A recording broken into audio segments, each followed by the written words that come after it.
What's going on, everybody? We're back with another episode of the Coast to Coast podcast. Today, NBA season's getting wrapped up, so we're gonna do our NBA award predictions. This is always super fun topic. It's a season long thing. I feel like there's awards talk from like the first game. It seems like so we're finally at the end. So it's nice to have some clarity. So who might win. We have a pretty solid idea, but let's get right into it. So our first award.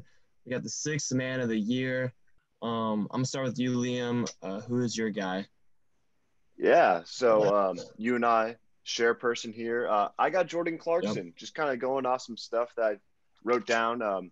He's the highest scoring bench player in the league, so I think that's pretty good indication why. His per 36 numbers are pretty impressive as well. 24 points per game, 5.5 rebounds, 3 assists, 54% true shooting percentage. He's on pace for his highest career win share. So when he's out there, he's making sure the Jazz are winning games. I think he's been a critical part to them. He's been the second highest scoring on that team and the best team in the NBA wins rise. I think the thing is, though, he still hasn't developed as a defender. And, even though he has been playing behind a top five shooting guard, Donovan Mitchell, he's been able to show out. He's a combo guard, so he plays point and shooting. But otherwise, I think he's my pick for sixth man of the year. I think it's pretty locked in at this point. But my runner up, though, is the guy who I actually have considered here, which is kind of an under the radar name, which is Chris Boucher, who plays for the Toronto Raptors. He's been a guy that's going out there. He's still top 10 in scoring off the bench. He's number one in blocks off the bench. He's a very efficient shooter, which I think was the reason why I started to consider Boucher, because he's a more efficient shooter than Jordan Clarkson, even from three. But I ended up with Jordan Clarkson. I think it's a safe pick. Yeah, I think at this stage, it's pretty much his award to lose. The only reason why I picked Joe Ingles is because I just think Clarkson had a much stronger campaign earlier in the season. I mean, he was giving you 20 points a night off the bench, and he's since cooled off enough for me to be able to make a case for Joe Ingles, show some love to my boy Joseph Howarth Ingles. But Jordan Clarkson in the last 21 games has averaged 16.6 points per game, but has only shot 37% from the field and 29% from three. And in that same time period, Joe Ingles has averaged 12 points per game and shot 46% from three with 5 assists and 4 rebounds. So, I mean, it's just a great Jazz bench overall. But yeah, I think Clarkson is the pick, but I do want to show love to my boy Joe Ingles. Yeah, definitely. I mean, Ingles is a beast. He has started a lot more games than Clarkson has. Clarkson's only started one, so it's very fitting for like sixth man of the year. But I mean, he just adds like such a great component to this team because I mean, Liam, you mentioned his lack of defense, but they don't really need him to play defense. Like what they need him to do is to come in and just get buckets because like this team, has had trouble in the past, putting up, crazy amount of points. It's perfect for them. He's that spark plug where he can come in, get hot. He can easily drop like 20 to 30 points and just let everyone else, around him defend, which I mean, they obviously do. They're one of the best defensive teams in the league. So, yeah, I think it definitely is Clarkson's to lose. Next award, we got the Rookie of the Year. Coming down to a two-man race. Should have been three. RIP to Halliburton. But, two-man race right now. So I'll start with Jose this time. Who's your go-to guy? Yeah, I mean, obviously Halliburton is the pick in my heart, but Ant Edwards is going to win this award. Man is just going off this season. He went off for 42, 6, and 7 last night in a loss against the Grizzlies, which is tough to see. But, I mean, he's averaged 18.5 points per game this season. Has not terrible shooting numbers. He can only go up from here. And I think he's going to show that he has shown that he is an efficient scorer in this league.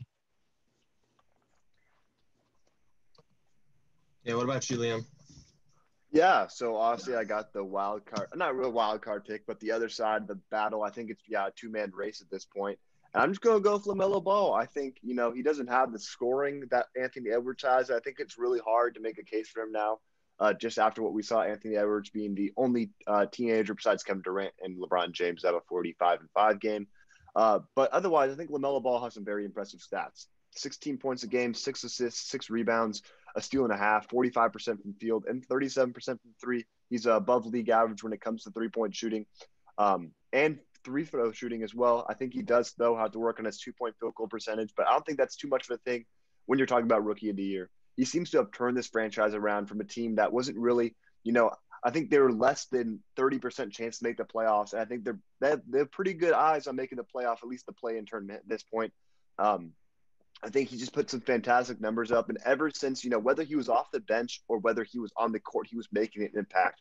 And I think, you don't see that a lot from a rookie being able to change a franchise around. I feel like he's a little bit of a step down from Luka Doncic, what we saw in Luka's rookie year, because he isn't as, a scoring flashy as he was. But at the same time, I think LaMelo Ball heavily deserves a case. And I think it's going to come down to a very close race, since Anthony Edwards was more at the end of the season, while LaMelo Ball was more of a beginning of the season guy. So I think some recency bias is going to come into it. But my runner-up was Anthony Edwards. And I think at this point, what we saw from last night, he's probably going to walk away with this award. Yeah, definitely. I mean, I'm the tiebreaker here. I chose Edwards, but I think it's more like a should win, will win. I think it really should be LaMelo. It's just a shame that, he got injured and he wasn't able to play more games, because I think if he did, it would be his. But, just, again, still an incredible season. And he really just turned the Hornets around, a franchise that's been so dormant and so boring, just straight up boring for the last few seasons. And now he comes in, they're basically like one of the most exciting teams in the league, as well as their announcers. They help as well because they're the GOATs. But, LaMelo, great season. But Anthony Edwards, I mean, almost 19 points per game. His shooting efficiency is not the best. But, I mean, that bad shot selection, kind of a concern, but it's just going to get better with time and more experience.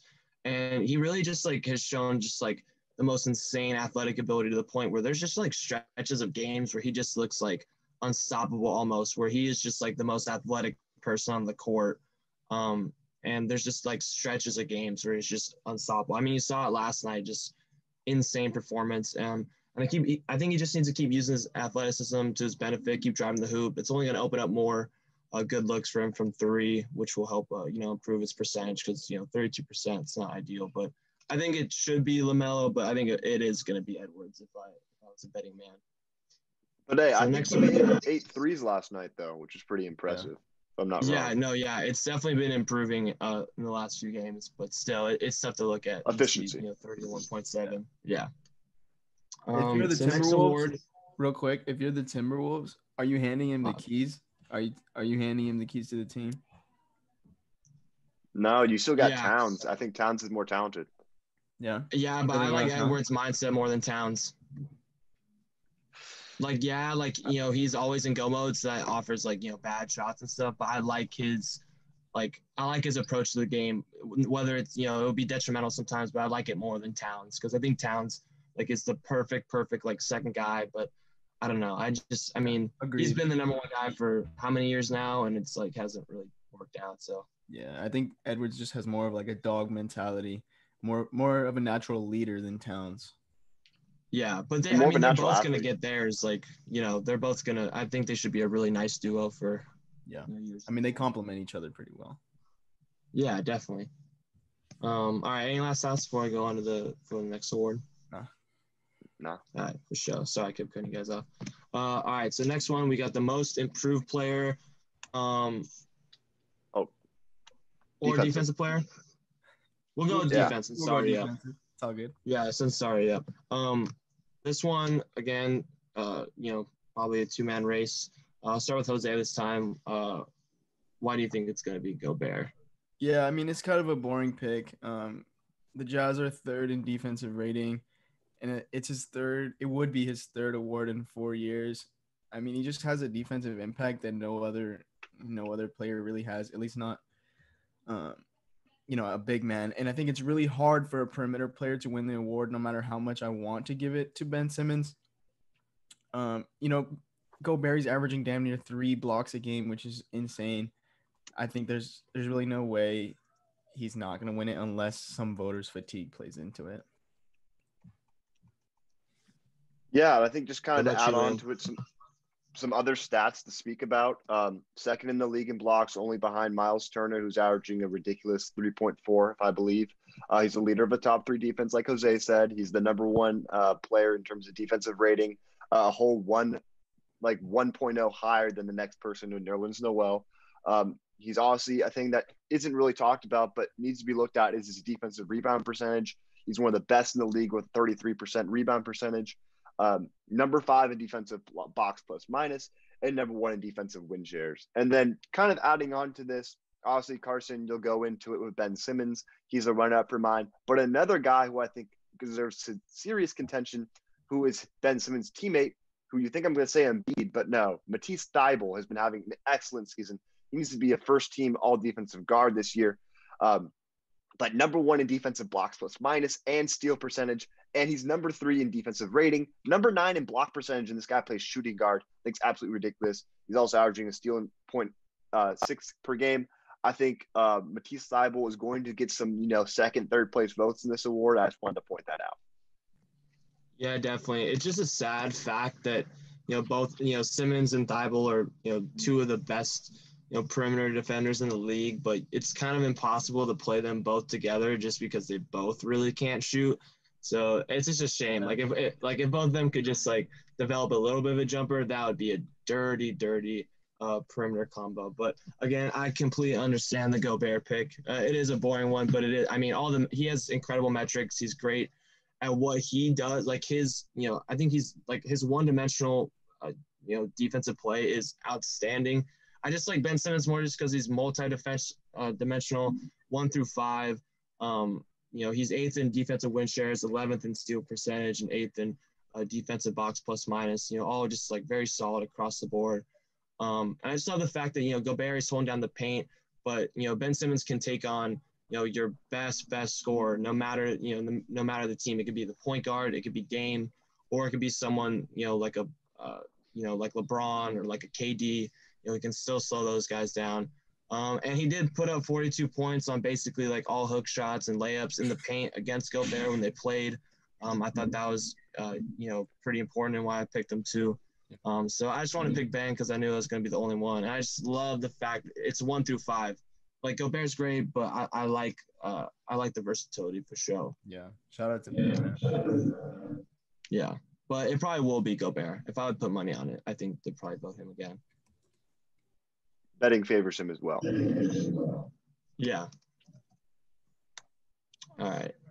So our next award, most improved player. Speaking of betting, I think if it was anyone but him, a lot of people would lose a lot of money. Liam, I'm gonna start with you. Tell us why we all have the same player.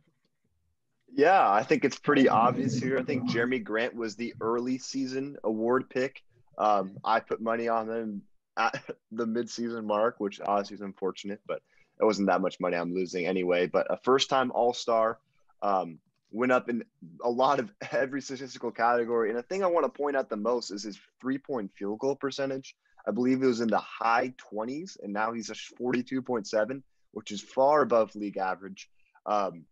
He was the April 2021 Player of the Month just this last month. He's had some very monster games, going for a lot of points, a lot of three-pointers. And he's also been a playmaker, which I think is a thing you got to look at. He might get himself up there for the top 5 in terms of big guys that can pass the ball, like a Nikola Jokic. But we'll get into Nikola Jokic later. But I'll leave you with that. I think it's a pretty obvious choice. Yeah, I mean, what about you, Jose? It's a really true career revival without a complete change of play. I mean, I feel like he's doing a lot of the same things that he was before, but now they're effective. And I think that's just shows dividends of all the hard work he put in during the offseason. Just a great season from Randall. Really turned it to just another gear this season. But a guy I want to shout out as most improved, runner-up is Christian Wood. I mean, man took a huge step. He averaged 21-10 and shot 37 from 3. Just an absolute insane, freaky player out there to watch, and a great season from him on a bad team, yes, but it's great stats nonetheless. Yeah, definitely. I mean, I had Randall too. I mean, you guys, made all the, the best points. He literally went up in basically every stat category. And Jose had a great point where it's not like he's changing his game. He literally just improved on everything. Like exactly what the award is, most improved, and he improved on literally everything. And he's the main guy on, a 4 seed who's going to have home court advantage, in the playoffs. So shout out Randall, a late bloomer, but I think, Randall is for guys that are like kind of struggling in like year 3, year 4, whatever, I think Randall's going to help those guys out a lot because they're like, oh, just, be a little bit more patient. They might come around still. And, congrats to Randall. So next award, we got the Coach of the Year. Jose, I'm going to start with you and your pick. Sell me, please. Monty, I think he got everyone to buy in this season. He completely changed the culture of the Phoenix Suns. They clinched their first playoff spot since 2010, one of the most impressive 2-year turnarounds in NBA history. They performed great in the bubble last season. Obviously, they went undefeated through 8 games and still didn't make the playoffs. So I feel like that sparked a real flame under this team that they were able to bounce back from that and come back even stronger this season. Obviously, they added CP3, which played a huge role. But this is a literal worst to first story. I mean, they had 63 losses just 2 years ago and are currently the 2nd seed, only a game back of the 1st seed, sitting at 47 wins in a shortened season. It's a great story for the Phoenix Suns. For a historically bad Phoenix Suns team this past decade. I mean, when was the last time we saw a good Phoenix Suns team? When they had Dragic and Bledsoe. Yeah. It was Dragic and Bledsoe when they had 48 games to miss the playoffs. Yeah. But a real contending Suns. Yes. Team. Yes. Yeah. It's been a while. Yeah, so I guess I'll go in. I'll tackle for Carson and I'll take the first part and let Carson handle the rest. I think what you got to look at is he made Julius Randle a top 4 power forward in reference to Tom Thibodeau here, who's my pick. He's gotten the best out of his players on the team, which is what we've seen with him in the past when he was with the Bulls. And unfortunately, we didn't see it a lot with the Timberwolves since that team was kind of a failure. Noel has been excellent. He's going to be a guy who's probably going to be maybe up there for all defensive second team the way he's been playing. Elfrid Payton's had a career revival. I think we got to look at Derrick Rose, who's been absolutely phenomenal. A pick that literally they just got Dennis Smith Jr. in a 2nd-round pick sent to the Pistons, and they got this guy who's been an absolute leader off their bench. Reggie Bullock's a name that most casual NBA fans have no idea who he is. But this guy's knocking down 6 threes every once in a while for the Knicks. He's a sniper, bro. He's a sneaky sniper. Yeah. He is. And he's had a really quiet career, though. And then kind of I'll leave the rest for Carson, but I just want to say, the best defensive team in terms of points allowed, the number 4 defensive rating with the number 9 net rating. And, I think the important thing is we got to look at what ESPN always has to say. Billy Donovan and those Thunder with Chris Paul last year had a 0.8% chance to make the playoffs. These Knicks had a 2% chance to make the playoffs in the preseason. They're locked in for the top 4 seed at this point for what it looks like, with a 21.5 over-under on their wins in the preseason. So, Carson, I'll let you handle the rest.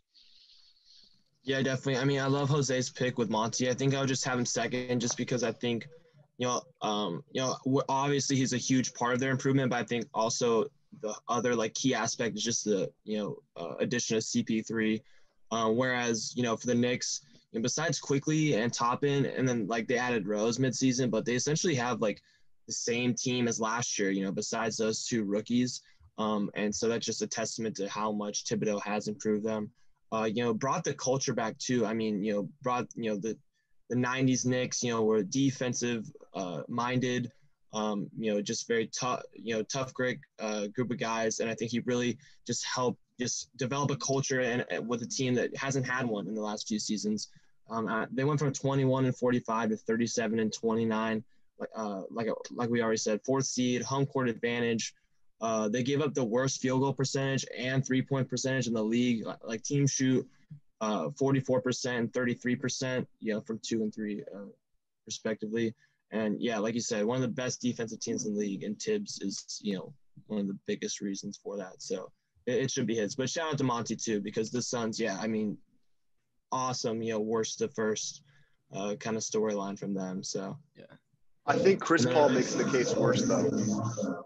Yeah, that's what I was trying to say. Because it's a lot of CP3 compared to Monty, Yeah, I mean, going back to Thibs real quick, a lot of people had him labeled as a failure after his stint in Minnesota, and I think it just really shows how dysfunctional Minnesota and Sacramento are. They're just bottom 2 franchises in terms of actual functionality in the NBA. Yeah, for sure. So next award we got the MVP.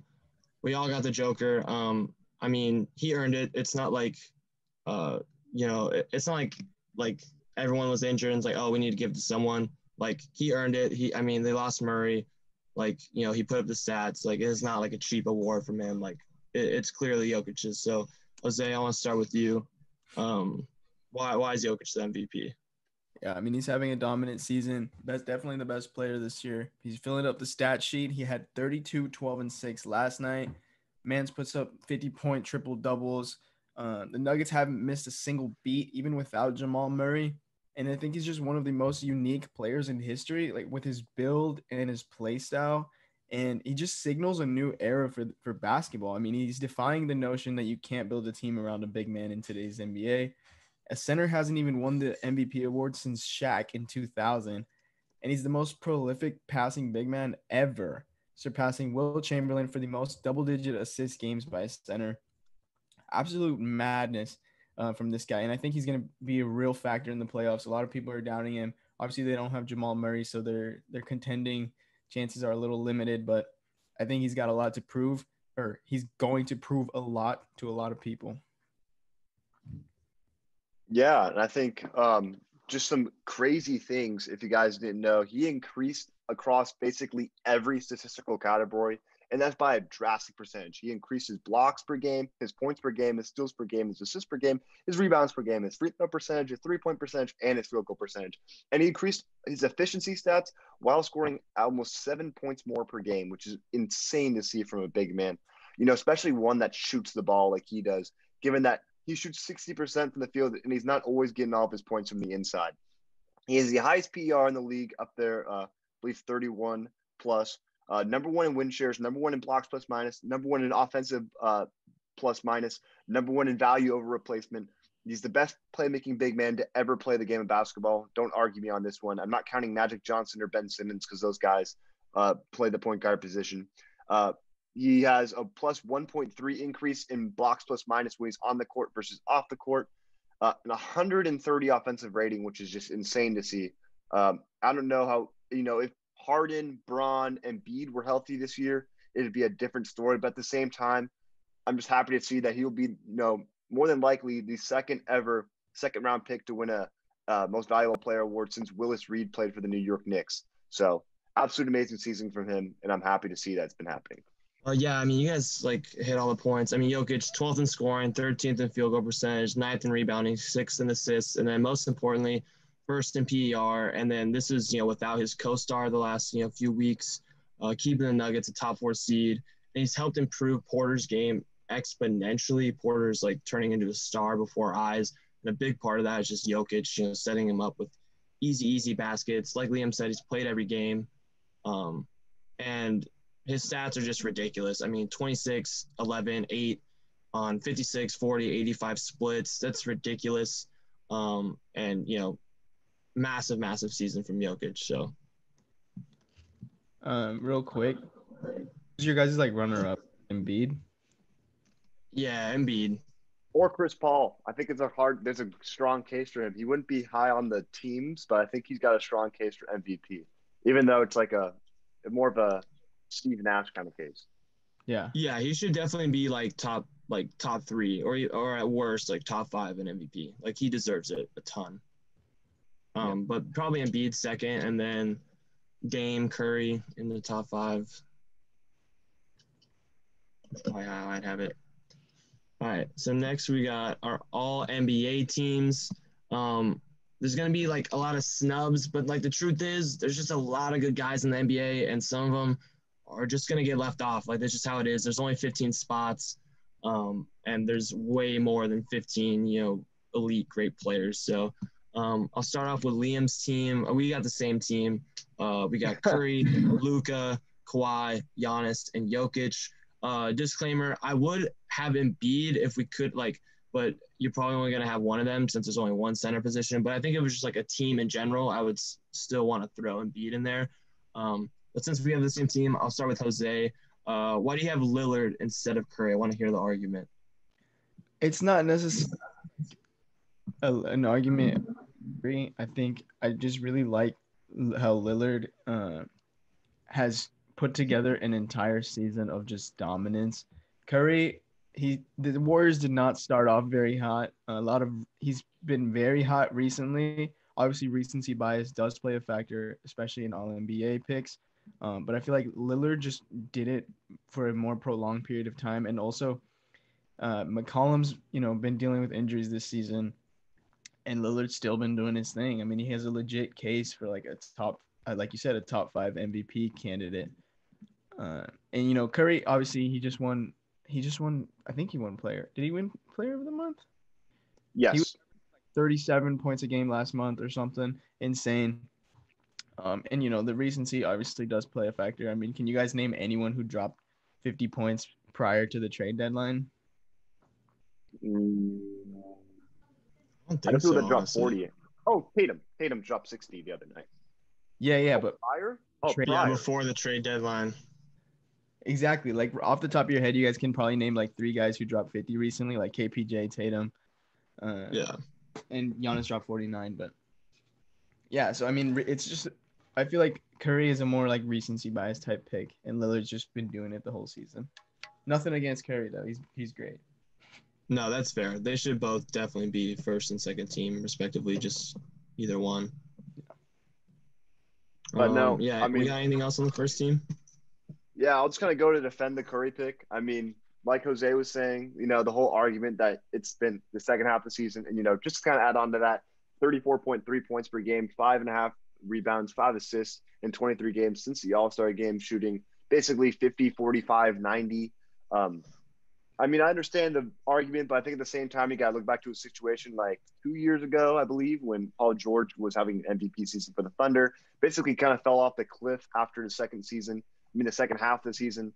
And, if it was the first half of the season, I think he had a strong case to be a top 3 MVP candidate and just kind of fell off the cliff. So you got to look at it. There's both sides of the thing. And I think what they're going to look at, the voters, they're going to see, the numbers that they have in front of them. And I think what Steph Curry has done bigger games, even though I think Lillard did have the first half of the edge on him. So it's just going away which half was, you could say was Lillard's second half more impressive than Curry's first half. Like you got to go off that way, or which half was more impressive in their most dominant half. So otherwise, I think you can't go wrong with either pick because whoever's going to be on the first team is going to be on the second team. Yeah, true. Yeah, all 3 guys though, like Luka, Curry, Dame, they've all like had like the same kind of situation all year where it's like the rest of their team have been either injured, COVID, whatnot, and all 3 guys have just had to step up and just backpack. And they've all done it. I think you're right. Like Lillard's been probably the most consistent at all of them because even Luka like started off, pretty slow. He's kind of out of shape at the start of the season, but him and Curry have definitely come on a lot in the second half. But all 3 guys have just been carrying their squad. So. Next, we'll go to the second team. Jose, he's got Curry, Booker, PG-13, Tatum, and Embiid. We all got Embiid as our centers. Liam has Dame Lillard, Kyrie, Zion, Tatum, Embiid, and then I have Dame, CP3, Zion, Julius Randle, and Embiid. So I'm going to start off real quick. I have 2 guys that you guys don't have. I have Randle just because, we already made the case for a most improved player. And just the fact that he's he's leading a Knicks team that's, 4th in the East, and it's his team. It runs through him. The ball runs through him. It's his team. I think that's very, very worthy of second team, as well as CP3. I mean, he comes in. I just have him over Booker just because I think whereas Booker, might have more scoring or better stats, CP3 is the main reason why they've improved so much. It gets everyone involved, helps them defensively. The assists, he's helping Ayton out. So that's why I have him second team, both those guys. But Liam, sell me on your team. I want to hear what you got for your second team. So obviously, I think Embiid's kind of a lock for all of us. There's no need to say that he's been the second best center, arguably center 1B this season, the way that he was playing before he got injured. It's kind of a shame he has to be on the second team, honestly, because he's been that good. Yeah. I mean, if only one of those guys was a power forward hybrid or played enough slots at the power forward position, which is what it's based off of. Obviously, positional basketball is what it is right now. So it's an unfortunate thing to see. But otherwise, looking at Tatum, he's been an absolute monster for this team. I thought Jaylen Brown would have been the guy who would have been on these All-NBA teams at the beginning of the season, but Tatum's been kind of consistent throughout. Obviously that huge 60-point game the other night was massive, but he's had some other big games. When they played the Warriors on national television, he went toe-to-toe with Steph Curry, and they won that game. I think, he's been willing this team back into playoff contention after they looked like it might have been a fluke season for them or a play-in season for them. So absolute great season for him. Zion's been one of the most efficient players we've seen in the NBA in the last couple of years, especially, the volume of shots he's taking, averaging 25 plus points per game, if I'm not wrong. He's been insane for this Pelicans team, but obviously the thing that weighs him down, which might be why Jose doesn't have him higher up, is his team isn't winning games. Then Kyrie Irving, he's been averaging 26 points per game. He's been a leader for this Nets team, when other guys like KD have been out. And, some analysts such as, the infamous Stephen A. Smith even had him in MVP contention at points in this season. I think, he will qualify enough, which is, if some people might see already, where's LeBron James, where's James Harden?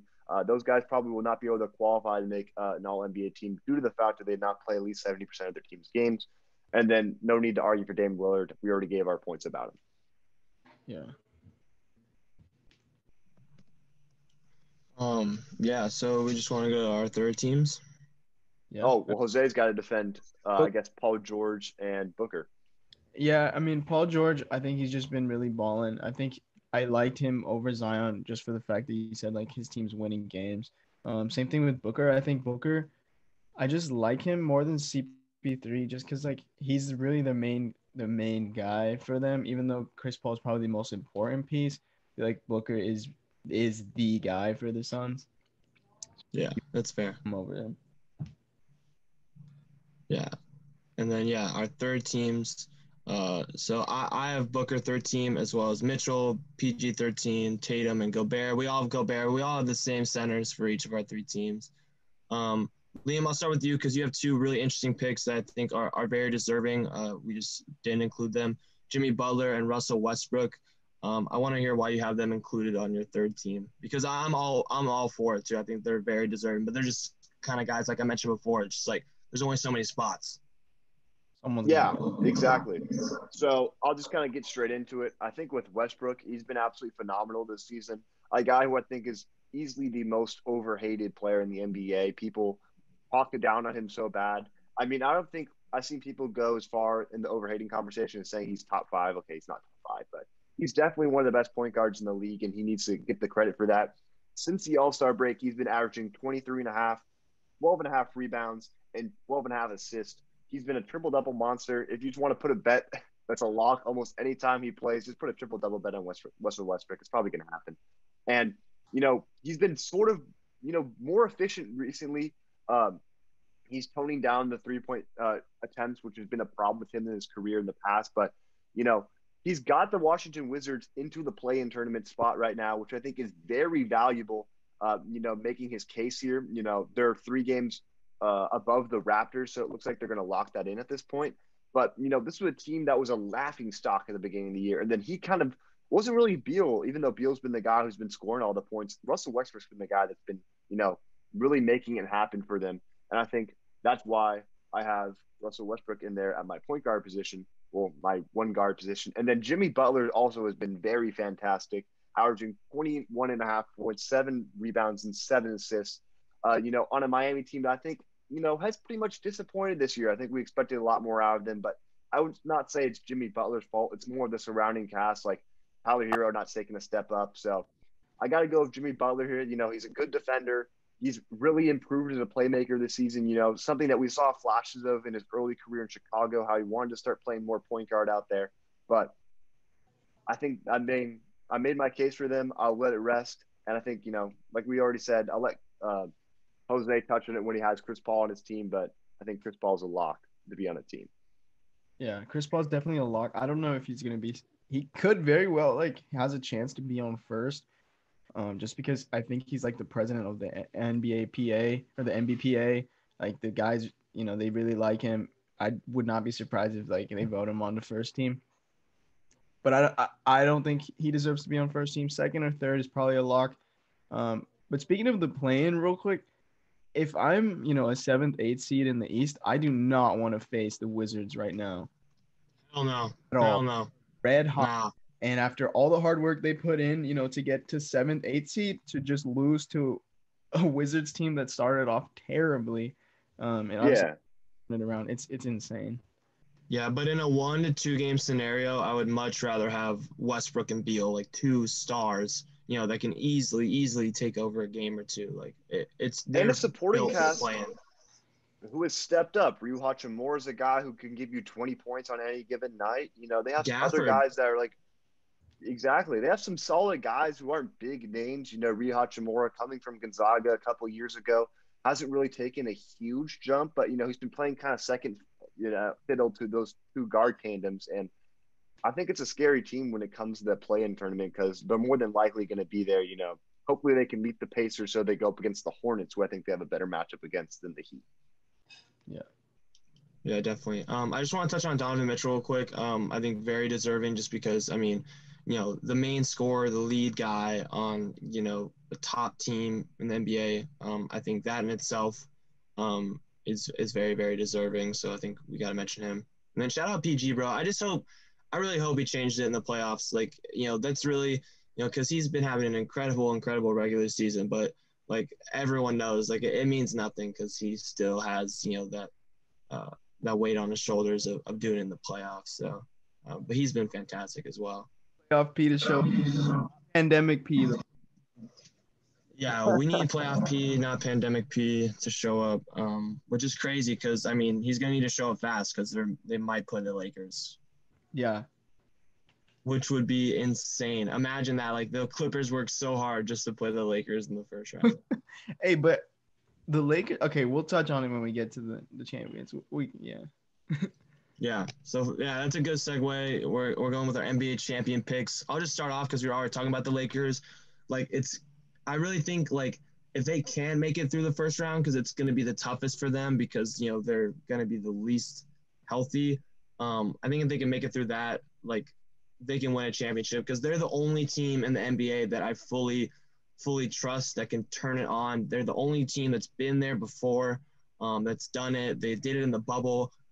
This time, they're actually, going to be playing in their own building. And I just think, when healthy, they're still the best team. Just the problem is, are they going to get healthy in time? And I think that's going to be the biggest thing to watch. AD's coming back. He looked, pretty solid against the Nuggets. LeBron's starting to ramp it up. And honestly, he really just should ramp it up on training on his own. I don't even think they should really even play him too much. Yeah. But still, I think it's still the Lakers when healthy. But your two teams are very, very good as well, and it could easily, beat up on the Lakers if they're not healthy enough. So, Jose, I'll start with you. What's your pick? Real quick, the thing about the Lakers, you say when healthy, they are the best team, but that's really their problem. The reality of the matter is, yeah, exactly. That's the big if. If they can actually get there to full health. They will not be full strength going into the playoffs. AD and Braun barely starting to come back. They didn't have LeBron last night. Braun literally said he will never be 100% again. Schroeder might miss the rest of the season. He's for sure going to miss the start of the playoffs. They're not going to have home court advantage. They haven't even played their full first team with Andre Drummond, who was their big deadline acquisition. I feel like he's going to be kind of a non-factor in the playoffs. But making the case for the Nets, the same thing, when healthy, this is definitely the best team, probably the biggest big three we've seen since, even with the Bosh, LeBron, Wade thing, I feel like this is even bigger in terms of name value and just talent overall. Kyrie has secretly or quietly been the most consistent, greatest player for them the whole season. And if KD will come back and really take a step back, be their defensive anchor, they can boost their defensive rating. They have not been good defensively this year, but the real test is going to come in the playoffs. If they can come back healthy, Harden obviously he steps it up in the playoffs when he wants to. And Kyrie's one of the biggest clutch players we've seen in our generation. So I feel like there's really no team in the East that stacks up against them. So I feel like they're a lock for the finals at least. And then once we get to the finals, we'll see what happens. But I'm picking the Nets. Feel that. What about you, Liam? All right. Well, I think I probably have the hardest case to plead here. A team that doesn't have a lot of superpower. Anthony Davis and LeBron are obviously, superstars in this league. The Brooklyn Nets have three of the best guys in the league. But the Jazz just give me those, Pistons vibes when they won the championship against the super stacked Lakers team, which is what it would be if they won the championship against the Nets. Some numbers that really stick out to me. And, I have cases as to why I think they're going to make it. And I'm going to go pretty in depth here because I want to make my strong case. So, in terms of, you know, offensive rating, defensive rating, opponents' points per game, points per game, they're top three in all of those. They have the number one net rating in the league. Some interesting things we got to point out. Number one in 3-point shooting team. They're number one in attempts and makes, and they're number four in percentage. So they're a team that's going to make a lot of three-pointers. They're going to shoot a lot of three-pointers. They're number 9 in free throw percentage, top 10 in free throw percentage, which is important because when it comes to playoff time, you need to have guys that are out there that can make free throws for your team. They're also the number one rebounding team. So some people are going to be outmatched when it comes to size against them. Rudy Gobert's obviously, a leading defensive player of the year candidate, but they also have some other guys that can go out there with Derek Favors and go get some boards. They hold their opponents to a second league best 33.9% from three-pointers. So you're not going to make a lot of three-pointers. You may have to shoot a lot of three-pointers to get a lot of three-pointers in, and they're going to outshoot you when it comes to the percentage-wise. They're also the number one defense against other shots other than three-point free throw with 2-point percentage. But I think there are some weaknesses that we need to address before I think why they have a shot. They tend to lose the turnover battle, which is unfortunate given that they're ranked in the bottom half of the league in turnovers. And they don't steal the ball at a good rate. So they're not, changing the possession a lot. Also, their top 3 scorers are all guards. And it's hard to play all 3 of them at the same time, especially when it's crunch time. You can't have Jordan Clarkson out there with Donovan Mitchell because Jordan Clarkson's too much of a defensive liability. While it makes sense for you to have Mike Conley out there with Jordan Clarkson, you can't jeopardize taking Donovan Mitchell out of the game or putting him at small forward, making him match up against a bigger guy, let's say like LeBron James. Then here's why they have a shot. I think there's 3 contenders in the West right now that I think have a good shot at making the finals. I think we got the Suns, the Lakers, and the Clippers. And here are my reasons why. The Suns, I think Aiden's going to be basically useless in this series if they come against each other. Gobert's a guy who's going to force him to take jump shots, and that's not what Aiden's strength is. Booker is also going to be forced to take jump shots, which hasn't been his game as of recent. Everyone knows him as a 3-point shooting guy, but he's a guy that likes to get to the basket. Mitchell's also going to be able to go toe-to-toe when it comes to Booker and scoring. We saw the way he lit it up in the playoffs last year, leading the playoffs in scoring for the series that he was there. Clarkson also is the best bench player in between. So when everyone's off the floor, all the main guys, Chris Paul, Booker, and then, Mitchell and Gobert, Clarkson's going to be able to lead the charge and go against, this Suns bench and take him right at the throat. Then I think also the Suns are, they're young and they lack playoff experience. Only Chris Paul and Jay Crowder are the notable guys who have playoff experience on that team. So that's why I think they can beat the Suns. Then just looking at the Lakers lack a go-to perimeter defender to limit Donovan Mitchell. Obviously, you'd point to Kentavious Caldwell-Pope, but he hasn't been healthy. And that's been the story for them. Gobert is also staying out of foul trouble is going to be essential for him, but otherwise they have Favors to supplement it while he's not there. And with a not so healthy LeBron, like Jose was talking about, the Jazz are going to be able to capitalize. Also, the Lakers are a poor 3-point shooting team, and it's going to be hard for them to keep up if the Jazz are making it such a high rate. And they will most likely be able to win the rebound battle with Gobert down there. Then with the Clippers, I think they actually match up pretty well. It's going to be a series that, if they meet them in the 4-5 matchup, it's going to be a hard one for them.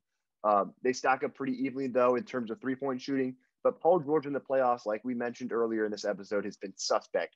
The Jazz have a rebound advantage over the Clippers, as the Clippers are just an average offensive and defensive rebound team. And we know the rebound advantage often dictates the game. Also, they're not going to force a lot of turnovers. And also with all these new pieces on this Clippers team, you just added Rajon Rondo at the trade deadline.